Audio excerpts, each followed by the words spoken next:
Misija Vilniuje vėl leidžiasi į kelionę, kurios tikslas pristatyti žinomo žmogaus gimtinę. Taigi iš šio miestelio yra kilusi mūsų laidos herojė, džiazo dainininkė, daugelio muzikinių konkursų laureatė, 2011 m. Eurovizijos dainų konkurso Lietuvos atstovė.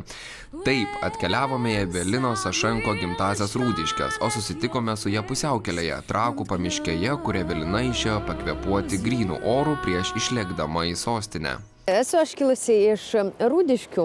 Rūdiškės tai yra toks mažas miestelis šalia Trakų, čia yra Trakų rajonas.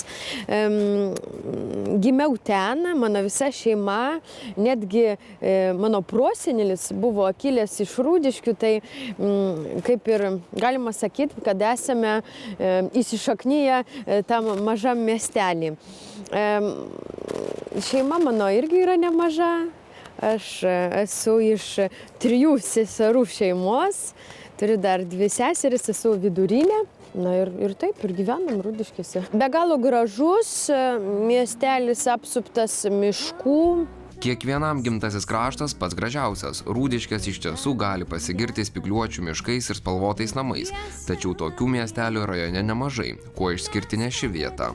Turim be galo gražią bažnyčią.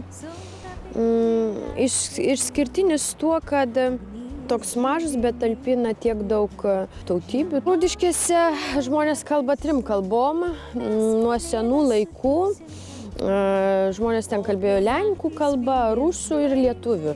Kažkada net buvo 3 mokyklos. Vienam pastate 3 mokyklos. Lenkų, rusų ir lietuvių. Dabar liko tik lenkų ir lietuvių, bet žmonės kalba iki šiol 3 kalbom.